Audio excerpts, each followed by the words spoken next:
وہ کیا چیز مجھے نا ایسے بزرگ ہوتے ہیں نا، وہ رمضان شروع ہو گیا، مجھے یاد آ گئی اپنی دادی، اللہ تعالیٰ ان کی مغفرت فرمائے، ان کے درجات بلند کرے، تو نابینا ہو گئی تھیں بزرگی میں، تو خاص اہتمام انہوں نے کرنا، تو اپنے دوپٹے سے نا وہ ایک صندوق تھا اس کی، وہ باندھ لیا کرتی تھیں چابیاں، تو وہ آواز بھی آتی رہتی تھی، ان کو یاد بھی ہوتا تھا، نابینا تھی نا، کہ میرے پاس ہی ہے، بڑا اس کی حفاظت کرتی تھی.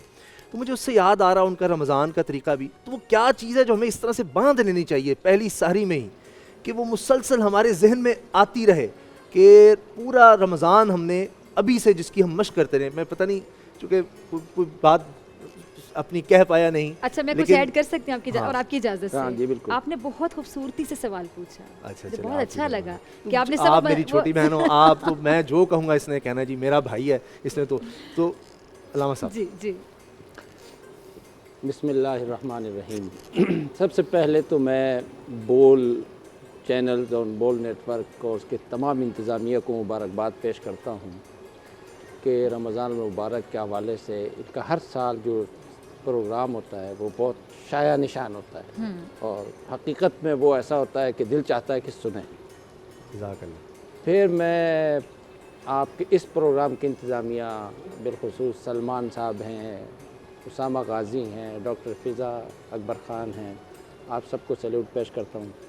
جو میرے دوست اور میرے احباب بیٹھے ہوئے ہیں ان سب کے لیے دعا گو ہوں کہ اللہ تعالیٰ سب سے حق اور سچ کہلوائے. آمین آمین. آپ نے اتنا خوبصورت سوال کیا ہے کہ اس کا کوئی انتہا نہیں ہے، بالکل گولڈن سوال ہے یہ کہ رمضان المبارک آ رہا ہے. ایک مومن کو رمضان المبارک میں کیا سوچنا چاہیے کہ وہ آخر تک رمضان سے جڑا رہے اور اس کا اثر اگلے رمضان تک اس پر ہوتا رہے.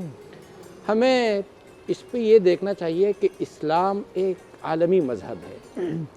اسلام حضرت آدم سے شروع ہوا، نبی کریم صلی اللہ علیہ وسلم پر اس کا آخری ایڈیشن آیا، درمیان میں اس میں اصلاحات اور جو زمانے کے مطابق ہوتا رہا.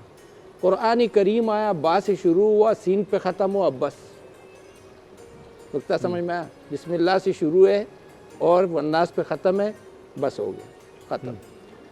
یہاں سب جو بھی تا قیامت انسانیت کے لیے فائدے کی چیزیں تھیں، روحانیت لینے کی چیزیں تھیں اور اپنے رب سے ملنے کی چیزیں تھیں، وہ سب اس قرآن کریم میں آ گئی. جمیع العلم فی القرآن لیکن تقاصر عنہ افہام الرجال.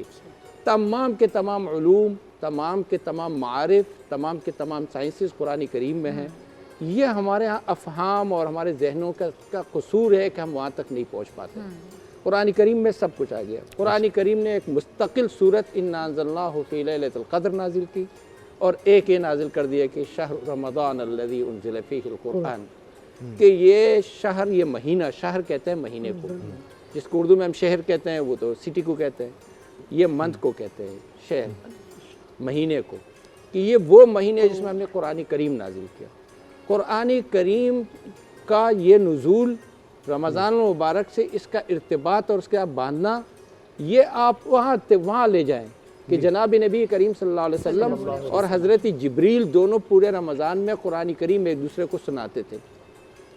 اور پھر اس قرآن کریم کو رمضان المبارک میں مستحکم کرنے کے لیے تراویح قیام اللیل کا عمل قرآن کریم کی طرف آیا جائے، ان آیتوں کی طرف آیا. علامہ شہیدی صاحب نے جیسے فرمایا لعلکم تتقون، یہ اس کا ایک وجہ ہے، نتیجہ ہے کہ رمضان روزہ اس کا فائدہ کیا ہے، تاکہ آپ تقوی پہ آ جاؤ. تقوی پہ آپ کیسے آئیں گے؟ جب آپ روزہ رکھتے ہیں آپ تقوی پہ آتے ہیں. یہ کورسز ہیں، کچھ چھوٹے کورسز ہیں، کچھ بڑے کورسز ہیں. رمضان المبارک اس میں سب سے ہیوی کورس ہے.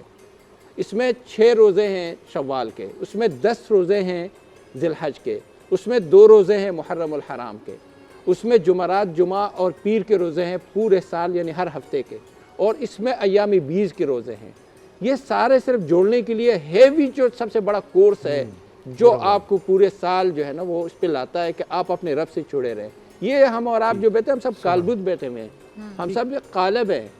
اندر اسامہ بیٹھا ہوا ہے، اندر ڈاکٹر فضا ہے، اندر مفتی ابو محمد اور شہیدی صاحب ہے. وہ اندر والے جو ہے نا انسان کو اپنے رب سے مربوط کرنے کے لیے جو وہاں سے آئے. اصل میں تو ہم وہاں کے تھے،